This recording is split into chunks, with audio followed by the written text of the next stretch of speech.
the mirror was a liar. Every morning, its cold surface reflected a stranger, a boy named Alex, with short hair and a hesitant gaze.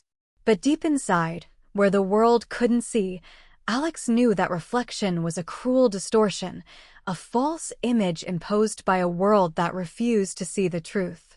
The ache in Alex's chest was a constant companion, a hollow thrumming that echoed the silent screams of a trapped soul. The only escape, the only solace, came with the cloak of night. When the house fell silent and the moon cast long shadows across the bedroom floor, Alex would pull out a worn notebook and a pen. It wasn't a diary, it was a lifeline. It was a correspondence with the impossible.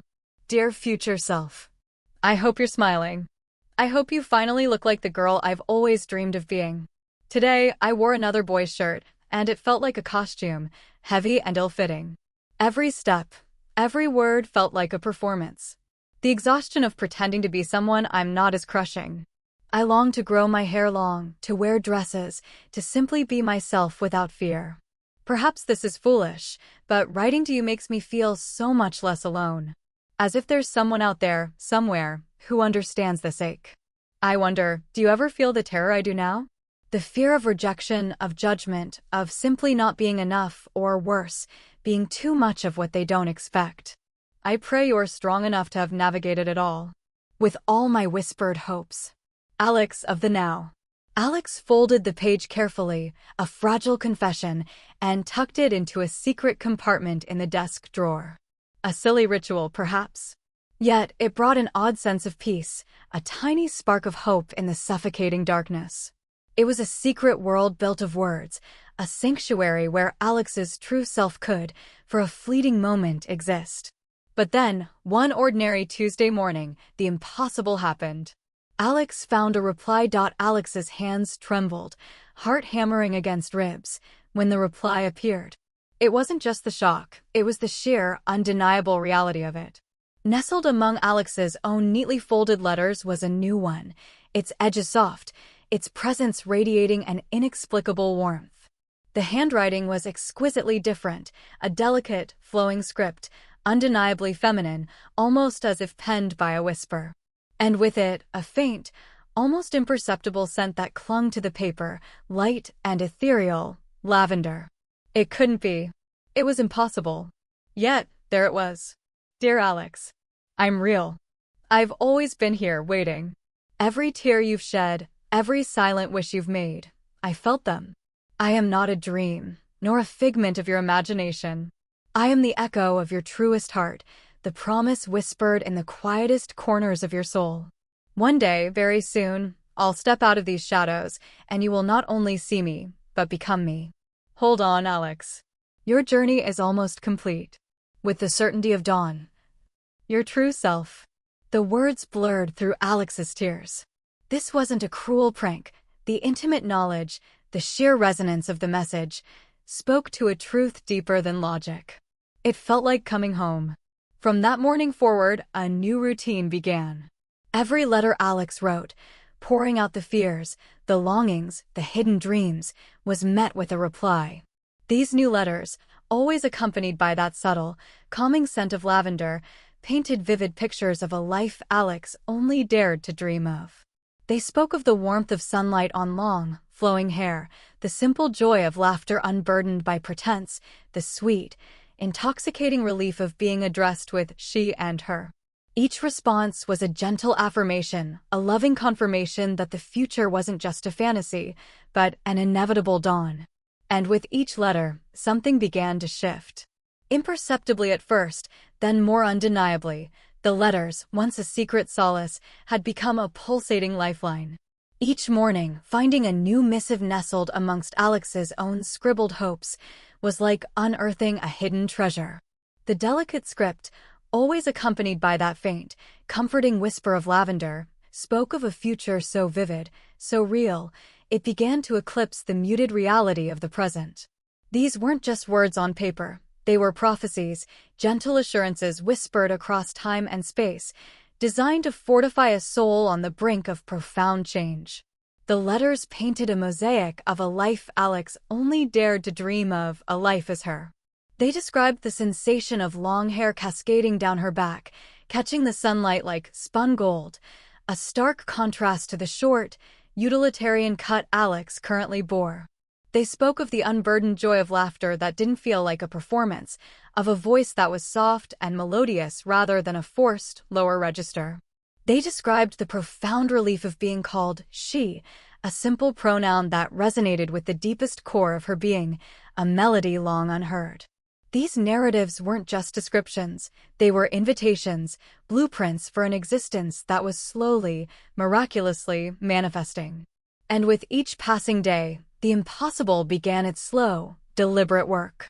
The subtle shifts began almost imperceptibly, so much so that Alex initially dismissed them as tricks of light, or perhaps a desperate mind playing wishful games. But the changes persisted, becoming more pronounced, more undeniable. The most striking, perhaps, was the hair. It had always been a source of quiet despair, stubbornly coarse and resistant to growth, a constant reminder of the boy Alex was expected to be. But now it seemed to possess a new vitality. It grew with an astonishing speed, softer to the touch, beginning to frame Alex's face with a nascent grace. The texture, once wiry, began to soften, taking on a silkiness that Alex couldn't help but touch, almost reverently, in the privacy of the bathroom mirror. It was as if the follicles themselves had heard the future self's promises and were now striving to meet them. Then came the voice. For years, Alex had consciously lowered it, a learned behavior to conform, to blend in, to avoid drawing attention. It was a constant effort, a tension in the throat that often left it hoarse. But now, without conscious effort, the voice began to soften, its timbre rising subtly, becoming more melodic, less strained. Sometimes a high, clear note would escape, surprising Alex, a sound that felt both alien and profoundly right. It was as if the very vocal cords were recalibrating, harmonizing with an inner symphony. The struggle to maintain the boy voice became an effort, rather than the default. The reflection in the mirror, once a source of deep-seated discomfort and cognitive dissonance, began its slow, miraculous transformation. It was like watching a blurred photograph gradually come into focus, pixel by pixel, detail by detail. The jawline, once angular, seemed to soften, losing its harsh edges. The eyes, always expressive but often clouded with a quiet sorrow, began to take on a new sparkle, a burgeoning light of hope and anticipation.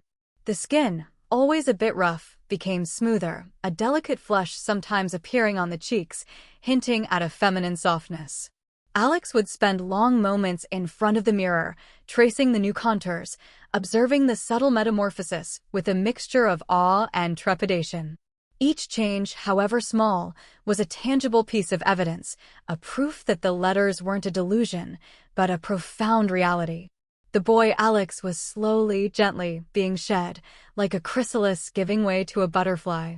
It wasn't a violent rupture, but a tender, unfolding process, guided by the silent assurances of the future. The internal landscape shifted alongside the external. The constant anxiety that had been a dull roar in the background of Alex's mind began to subside, replaced by a nascent sense of peace, a quiet excitement. The weight on Alex's shoulders, the invisible burden of living a lie, felt lighter with each passing day. There were still moments of doubt, flashes of fear. What would people say? How would the world react to this radical unveiling? But these fears were now counterbalanced by an overwhelming sense of destiny, a feeling that this path, however challenging, was the only true one. The final letter arrived one evening, nestled amongst the others, its lavender scent more potent than usual, almost a physical presence in the room. This one felt different, heavier, imbued with a sense of momentous finality. Dear Alex, the time has come. The chrysalis is ready to open. The dawn is waiting. Tomorrow, look into the mirror at first light. You won't need these letters anymore. All the answers you seek, all the dreams you've nurtured, will be reflected back to you. Be brave, my love. Step into your truth. With boundless anticipation. Your true self. Alex read it again and again, the words echoing in the quiet room. There was no fear, only an immense, breathless anticipation. The journey of whispers and dreams was about to culminate. The tomorrow felt impossibly far away, yet achingly close. Sleep that night was restless, filled with shimmering visions of who she was about to become. The mirror, the great liar, was finally ready to tell the truth. The pre-dawn silence of the house was thick, heavy with the weight of expectation. Alex lay awake, staring at the faint outlines of the furniture, heart thrumming a frantic rhythm against her ribs. Sleep had been a reluctant visitor, offering only fleeting, fragmented dreams, each one a kaleidoscope of flowing hair, soft fabrics, and a name yet unuttered, but deeply felt. The final letter, with its poignant scent of lavender and its momentous promise, lay clutched beneath the pillow, its words seared into Alex's consciousness. Tomorrow, look into the mirror at first light. You won't need these letters anymore. As the sky outside began to lighten, bleeding from an inky black to a deep, bruised violet, Alex pushed back the covers. Every movement felt deliberate, almost ceremonial. The air in the room, usually familiar, now seemed charged with an ethereal energy, a silent countdown to a revelation. She walked towards the bathroom, each step echoing in the profound stillness, a pilgrimage to a destiny long awaited. The bathroom was dim, bathed in the nascent glow filtering through the frosted window. The mirror, large and imposing, usually a source of quiet dread, now shimmered with an almost mystical allure. Alex stood before it, hesitant, a hand hovering over the light switch. This was it. The moment of truth. The culmination of whispered hopes, secret letters, and an unwavering belief in a future self. Taking a deep, trembling breath, Alex flicked the switch. The fluorescent light hummed to life, bathing the small room in its dark, unforgiving glow.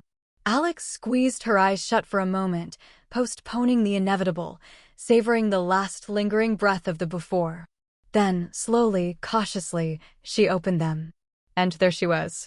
Staring back from the reflective glass was not the boy she had always seen, not the blurred, uncertain image of the past few weeks, but the girl she had always, profoundly, intensely longed to be. It was as if a veil had been lifted, a meticulous, decades-long artistry finally unveiled. Her face, once angular and boyish, had softened with an exquisite grace. The jawline, so long a source of dysphoria, was now delicately rounded, leading to a slender neck. Her skin, which had begun to clear and smooth in recent weeks, now possessed a porcelain quality, with a faint, natural blush dusting her high cheekbones. Her eyes, once shadowed with a quiet sorrow, were wide and bright, a luminous shade of hazel that sparkled with an unshed tear, reflecting the nascent light of dawn. The hair, no longer short and resistant, cascaded softly around her shoulders, a rich, dark brown that caught the light, gleaming with a newfound vibrancy. It framed her face perfectly, accentuating the delicate curves of her cheekbones and the gentle slope of her nose. Her lips, once thin and often pressed into a grim line, were now full and trembled slightly, a soft, natural rose color. She reached out a hesitant hand, her fingers almost brushing the mirror's surface, as if to confirm the reality of the reflection. The image in the glass mirrored her movement, a perfect, synchronous ballet. A choked gasp escaped her lips, a sound that was surprisingly high and clear, carrying an emotion so pure, so overwhelming, it threatened to break her. Tears, hot and unstoppable, began to stream down her face, but these were not tears of sorrow or despair. They were tears of profound relief, of overwhelming joy, of a homecoming so complete, it transcended words. It was the cleansing torrent of years of suppressed identity, finally breaking free. Then, the reflection in the mirror, her own image, her true image, moved slightly. Her lips parted and a whisper, soft as the morning mist, yet clear as a bell, emanated not from the mirror, but from her own throat. "Hello, Alex," the reflection breathed, her voice a melody she had only heard in dreams, now a tangible reality. A pause, a moment suspended in time, filled with the weight of an entire existence. Or should I say, hello, Emma. The name, Emma. It settled upon her like a cloak spun from starlight, a revelation, a confirmation, a perfect fit. It felt like the unlocking of a forgotten memory, a name she had always been meant to carry. Alex was gone. Emma was here. She stared, unblinking, at the girl in the mirror. No longer was there a hollow ache, no longer a sense of being trapped. There was only wholeness and exquisite rightness that settled deep into her bones. She was here. She was real. She was Emma. And for the first time in her life, the girl in the mirror was not a stranger, but herself, truly and completely. The journey of whispers, of secret letters, had not been a foolish dream. It had been a meticulously planned, divinely guided path to this very moment. The letters had done their job. The old self, Alex, had written her into existence. Now, Emma was ready to live. The morning sun, now fully risen, streamed through Emma's bedroom window, painting the room in hues of soft gold. But the radiant warmth outside paled in comparison to the incandescent glow that now filled Emma's soul. She had spent a timeless hour in the bathroom, not just looking, but seeing herself, touching her hair, tracing the delicate curve of her new jawline, testing the sound of her new name on her lips. Each movement was a discovery, each breath a testament to a rebirth. Alex, the boy, had ceased to be. Emma, the girl, had awakened. Yet, amidst the euphoria, a new tremor of fear began to ripple through her. The hardest part wasn't the internal transformation, it was the external revelation. How would the world react? How would her friends, her teachers, her father, and most terrifyingly, her mother respond? The thought of rejection, of misunderstanding, was a cold shiver against the warmth of her newfound self. Taking another deep, fortifying breath, Emma walked out of her room, her steps lighter, yet heavier with the weight of her impending confession. The familiar sounds of the house, the clinking of dishes, the murmur of the morning news, felt alien, as if she had stepped into a parallel dimension. She found her mother in the kitchen, brewing coffee, her back to Emma. The scent of fresh coffee hung in the air, a small anchor in the maelstrom of Emma's emotions. "Mom?" Emma's voice was a little shaky, a delicate instrument still finding its range. It was higher, softer than her mother was used to, and it made her mother pause, her hand still on the coffee pot. Her mother slowly turned, a gentle smile already gracing her lips, no doubt expecting to see her son. But the smile faltered, then vanished, replaced by an expression of pure, unadulterated shock. Her eyes, usually so warm and knowing, widened, scanning Emma's face, her hair, her entire changed demeanor. The shift was undeniable, profound. The boy she had tucked in last night was gone. A silence stretched between them, taut and heavy, filled with unspoken questions and a lifetime of unspoken truths. Emma's heart hammered, a frantic drum against her ribs. This was it. The moment of reckoning. She braced herself for the questions, for the confusion, for the inevitable disappointment that she feared would cloud her mother's loving gaze. "Mom," Emma began again, her voice gaining a little strength, though still trembling. She had rehearsed this conversation countless times in her head, the words carefully chosen, meticulously crafted. But now, standing before her mother, they felt inadequate, clumsy. I need to tell you something. Something important." Her mother's eyes, still wide, softened almost imperceptibly. A flicker of something Emma couldn't quite decipher. Recognition? Understanding crossed her features. She took a step closer, slowly, as if approaching a skittish deer.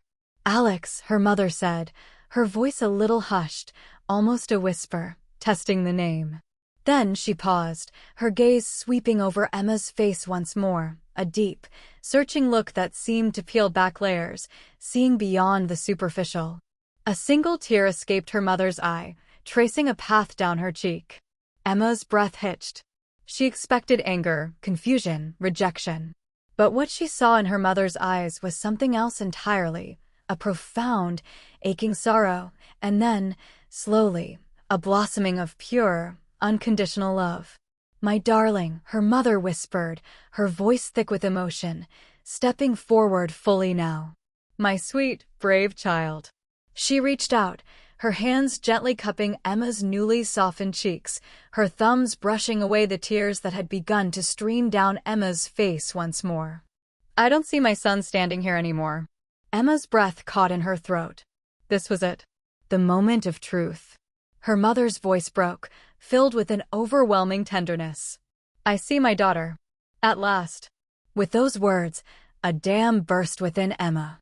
The floodgates of fear, anxiety, and a lifetime of unspoken yearning gave way to a torrent of relief. Her mother, her rock, her first love, had seen her.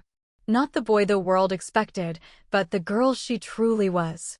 Her mother pulled her into a tight embrace, a hug that spoke volumes, a silent language of acceptance and fierce, protective love.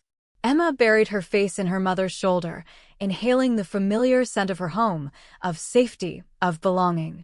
Her mother's arms, strong and comforting, held her close, rocking her gently as if she were a small child again. Tears streamed down both their faces, mingling, tears of past pain, tears of present joy, tears for all the years lost and all the years yet to come. "I always knew," her mother murmured into her hair, her voice raw with emotion. "Deep down, I always felt it.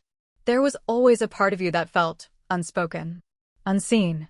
I didn't know how to ask, how to help. My beautiful girl."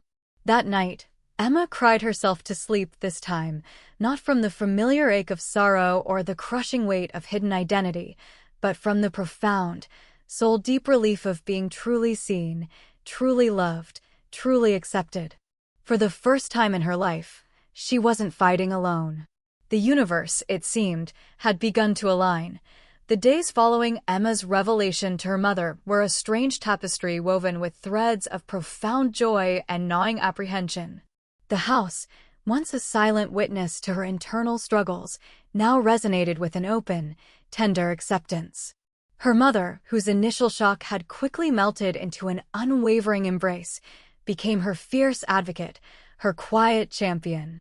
They spent hours talking, sharing, rebuilding their relationship on a foundation of absolute truth.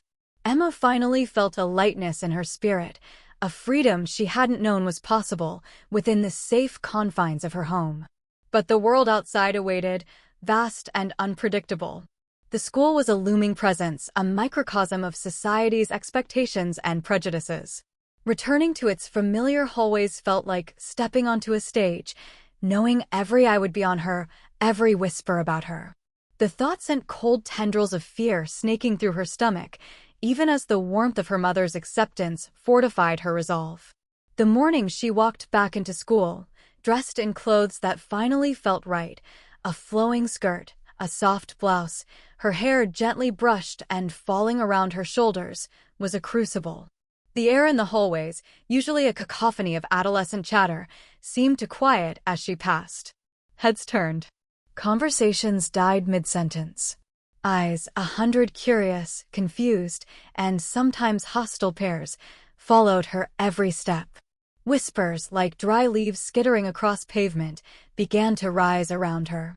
"Wait, is that Alex? No way. That's a girl, right? She looks different. So different. Is it a phase? What happened? Wow. She actually looks beautiful, actually." Each whisper was a tiny dart, some piercing, some surprisingly affirming. Emma held her head high, focusing on the rhythm of her own breathing, on the quiet strength her mother's love had instilled. She remembered the letters, the girl who had promised courage, the girl who was her. She wouldn't hide anymore. She couldn't. Not everyone was kind. The bullies, those perennial fixtures of adolescence who preyed on any perceived weakness, found new ammunition. Their whispers were sharper, laced with malice and crude jokes, snickering as she passed. "Freak," one boy muttered, loud enough for her to hear, his words a venomous spray. What a weirdo.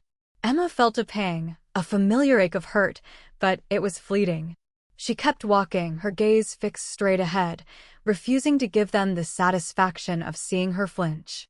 Their words were just noise now, a background hum against the clear, strong song of her own truth. The hardest part was navigating the labyrinth of her old friendships, or what remained of them. Some averted their eyes, uncomfortable, unsure how to react. Others stared with a kind of fascinated bewilderment, as if she were a puzzle they couldn't solve. It was a lonely walk to her first class, a gauntlet of unspoken judgments and curious stares. Then, just as she reached her locker, a familiar voice, warm and slightly breathless, cut through the din. "Emma? Is that really you?" Emma turned. And there, leaning against the adjacent locker, was Lily. Lily, her closest friend since kindergarten, with her bright, inquisitive eyes and an infectious laugh. Lily, who had shared every secret, every dream, every awkward phase. Emma's heart pounded, a mixture of hope and dread. Would Lily understand? Or would this profound change be too much, even for their bond? Lily's expression was a mixture of surprise and something else, something softer, more profound. Her eyes, initially wide, slowly softened, a slow smile blooming on her face, radiating genuine warmth. She pushed herself off the locker and took a step towards Emma, her gaze unwavering. "I always knew you were hiding something," Lily said, her voice gentle, devoid of judgment, only curiosity and affection. She reached out, her hand gently touching Emma's arm, a simple gesture that felt like a lifeline. I didn't know what. And honestly, it doesn't matter. Now I get it. You're not hiding anymore, are you?" Emma could only nod, tears pricking at her eyes once more. Lily's smile widened, a pure, unadulterated joy. "You look like you. The real you. And you look beautiful, Emma." Those words, simple and heartfelt, were a balm to Emma's soul, a powerful affirmation that resonated far deeper than any of the cruel whispers. They carried her through the hardest days, through the awkward questions from well-meaning but confused teachers, through the lingering stares and the occasional snide remark. Lily's unwavering acceptance was a beacon, a solid anchor in the choppy waters of her new reality. The two friends spent their lunch breaks talking for hours, Lily listening with an open heart as Emma poured out the entire story. The hollow ache, the secret letters, the gradual transformation, the profound moment in the mirror, her mother's tearful embrace. Lily didn't just listen, she understood. She asked thoughtful questions, offered quiet support, and, most importantly, treated Emma just like she always had, as her best friend, only now a more complete, more radiant version of her. Emma found strength not just in Lily, but in herself. Every cruel glance, every challenging moment, only served to remind her of the courage she had found, of the girl who had promised her truth and delivered it. The letters, though no longer actively written, continued to serve as an internal compass, guiding her, reminding her of the journey from a trapped boy to a liberated girl. The world might whisper, it might judge, but Emma was finally, irrevocably, herself. And that, she realized, was more than enough. Weeks turned into a month, then 2. The initial storm of whispers and stares at school had gradually subsided, settling into a new normal. Most students, particularly those who had known Alex, had either adjusted, accepted, or simply moved on to the next passing novelty. Emma walked the hallways with a burgeoning confidence, her head held higher, her laughter more genuine. She joined the school's drama club, an activity she would have never dared to consider as Alex, finding a new avenue for self-expression. Each passing day cemented her reality, weaving Emma more deeply into the fabric of her own life. Yet, a part of her still felt connected to the past, to the boy who had suffered in silence, to the words that had guided her through the darkest nights. One quiet Saturday afternoon, with the house empty and the autumn sunlight streaming through her bedroom window, Emma felt an inexplicable pull. She walked over to her desk, the same desk where countless secret letters had been penned, and slowly, deliberately, pulled open the bottom drawer. There they lay, a neat stack of envelopes, slightly yellowed with time, fragile yet powerful. Her own cramped, boyish handwriting mingled with the elegant, flowing script of her future self. The faint, comforting scent of lavender still clung to them, a ghost of promises kept. This drawer, once a clandestine repository of her deepest yearning, now felt like an archaeological site, holding the relics of a profound personal history. Emma reached in and carefully picked up the very first letter she had ever written. Her fingers traced the words, penned in a desperate hand, filled with the raw ache of dysphoria, the longing for a different reflection. Dear future me, I hope you're smiling. I hope you look like the girl I've always dreamed of being. As she read through the letters, one by one, a cascade of emotions washed over her. She reread Alex's fears, the desperate pleas for understanding, the vivid descriptions of discomfort in his own skin. Each word was a poignant echo from a past self, a testament to the silent battles fought and won. She saw the evolution in her own handwriting, mirroring the shifts within her soul, from the tight, almost defensive script of Alex to the slightly looser, more confident strokes of early Emma. She paused at the replies, marveling again at their prescience, their gentle guidance, their unwavering certainty. They weren't just letters, they were an act of self-love, a bridge built from one self to another across time. Tears blurred her vision once more, but these were different from the tears of release on the day of her transformation. These were tears of gratitude, of profound empathy for the boy she had been. Alex had been brave. Alex had endured. Alex had kept the flame of hope alive when it would have been so easy to let it flicker out. He had nurtured the dream, carefully tended the seeds of who she was meant to be, even when the world offered no such encouragement. She picked up a pen, a different pen now, one with a more delicate tip, and chose a fresh sheet of paper. Her hand, no longer trembling, moved across the page with a newfound grace. This would be the final letter, a farewell, a thank you, and a promise. Dear Alex, it's Emma writing to you. I hope you can hear me, wherever you are now, in the echoes of the past. Thank you. Thank you for keeping me alive when the world tried to bury me. Thank you for enduring the confusion, the pain, the loneliness. Thank you for every single whispered prayer, for every hopeful word you put on paper, even when you thought no one would ever read them. You gave me life, Alex. You held on to the dream of me when it felt impossible. You fought the battles, endured the stares, and kept our true self safe until it was time for me to emerge. You were incredibly brave, more brave than you ever knew. Now, it's my turn. I will carry the life you gave me forward. I will live it fully, authentically, and joyfully for both of us. Rest now, Alex. You don't need to fight anymore. Your work is done. You are safe now, truly safe, within me. With eternal gratitude and profound love, Emma. She folded the letter, slipping it into the drawer alongside the others. It was a closing of a chapter, a tender burial of the past, not with sorrow, but with immense respect and love. She closed the drawer gently, the soft click of final punctuation mark on a remarkable journey. Emma stood up and walked to the full-length mirror in her bedroom. She looked at her reflection, truly looked. No boy stared back. Only Emma. Her hair, longer now, cascaded past her shoulders. Her eyes, bright and clear, held a depth she hadn't possessed before. A genuine smile touched her lips, a smile of peace, of acceptance, of being whole. She was here. She was real. And the battle, so long fought in silence, was finally, irrevocably over.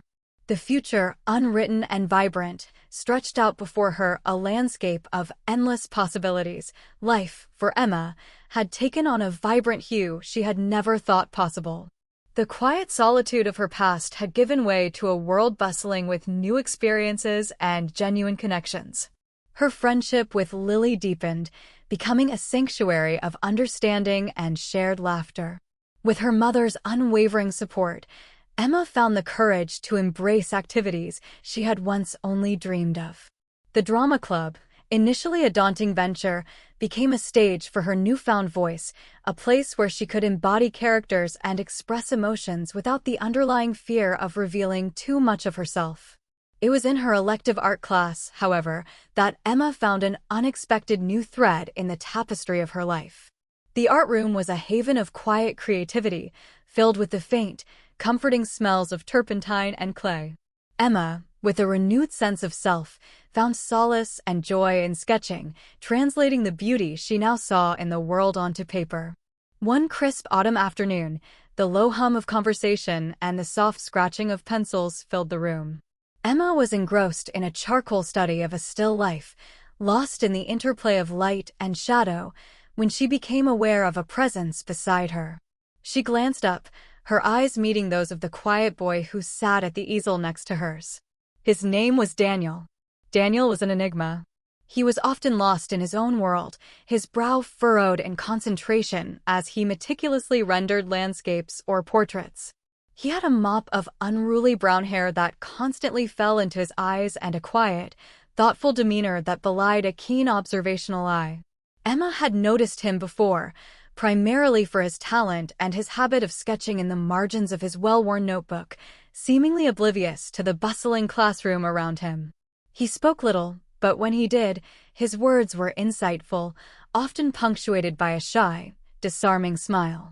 Today, however, Daniel wasn't sketching in his notebook.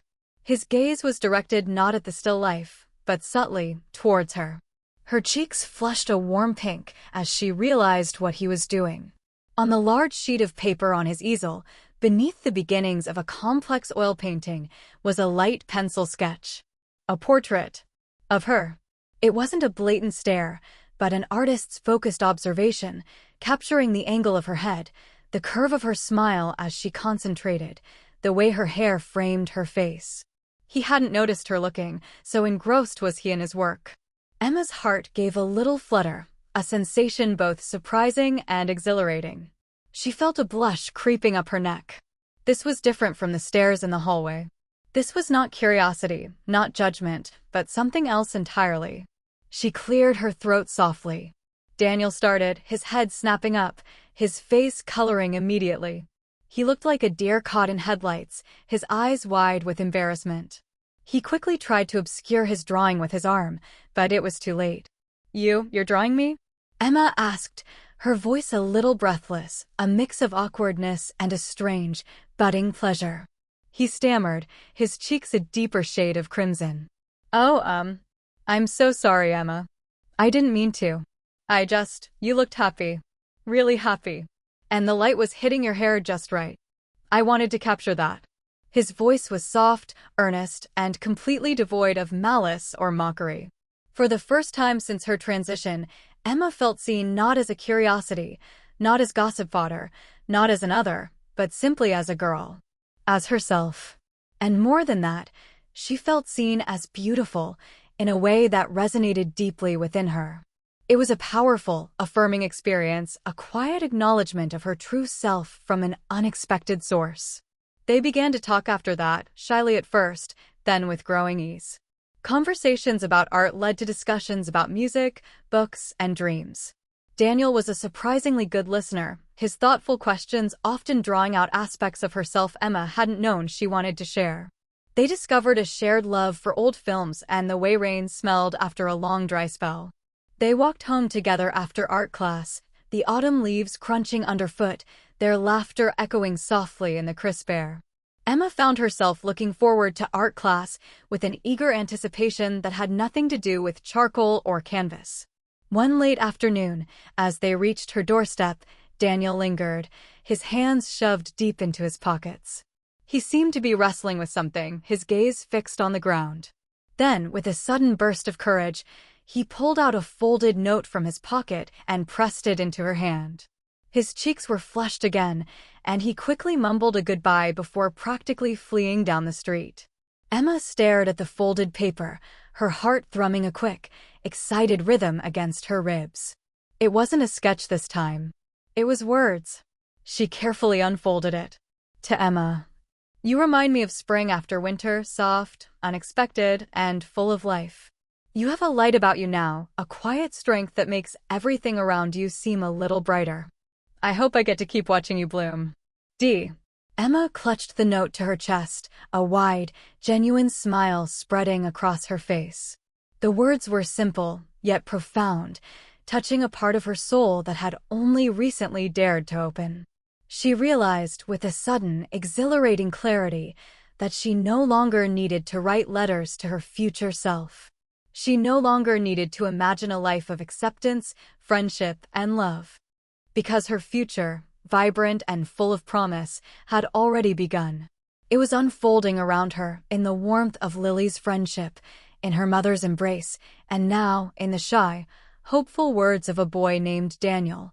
The note from Daniel, tucked carefully into the front pocket of her art smock, became a tangible symbol of Emma's blossoming reality. It was a secret she held close, a quiet joy that mingled with the vibrant tapestry of her new life. The shy conversations with Daniel continued, evolving from shared artistic insights to deeper explorations of their dreams and fears. His presence was a gentle, unwavering affirmation, a steady hand guiding her through the exciting, sometimes daunting, landscape of first love. He saw her, Emma, in all her truth and beauty, and that was a gift beyond measure. Life, once a muted grayscale, now burst forth in full, technicolor brilliance. Emma thrived in her classes, her newfound confidence reflecting in her academic performance. The drama club became a second home, a place where she could explore different facets of human emotion, understanding them through her own profound journey of self-discovery. She found a voice, not just in singing and acting, but in advocating for herself and others. She became a quiet leader, an empathetic listener, a source of strength for those who felt unseen. Her bond with her mother grew deeper still, cemented by shared vulnerability and unconditional love. They had movie nights, long walks, and late-night talks, rebuilding years of unspoken understanding. Her mother, more than just a parent, became a true confidant, celebrating Emma's triumphs and offering solace during the rare moments of doubt. The quiet strength Emma drew from this bond was immeasurable. Even the memory of Alex, once tinged with a painful longing, had transformed. The drawer of letters, now a sacred archive, no longer evoked sorrow, but a profound sense of gratitude. Each time she thought of the boy who meticulously penned those desperate hopes, it was with tenderness and respect. Alex hadn't just endured, he had laid the very foundation for Emma's existence. He had been the brave chrysalis, painstakingly building the cocoon from which she could emerge. Emma carried his courage within her, a silent legacy that fueled her every step forward. One sunny Saturday morning, Emma found herself sitting by her window, a soft breeze ruffling the curtains, the scent of blooming jasmine drifting in. Daniel had just dropped her off after a morning at the local art gallery, their hands brushing accidentally as he handed her a small, perfectly rendered sketch of a single, delicate rose. Her heart was still singing with the quiet joy of his presence. She looked around her room, the same room where Alex had once hidden his true self, where the first impossible letter had appeared. Now it was filled with the vibrant colors of her art, the scent of Lily's favorite candle, a stack of books Daniel had recommended, and a sense of profound peace. No longer was it a place of confinement, but a sanctuary of authentic living. Emma walked to her full-length mirror, the one that had witnessed her most vulnerable moments and her most glorious transformation. She stood before it, not with the trepidation of the past, but with a quiet, confident serenity. She looked at her reflection, truly looked. Her hair, now long and lustrous, framed a face radiant with happiness and self-acceptance. Her eyes, once veiled with a hidden sorrow, now sparkled with an inner light, reflecting a spirit that was vibrant and free. Her lips, no longer trembling with unspoken fears, curved into a genuine, radiant smile. This wasn't a mask. This wasn't a performance. This was her.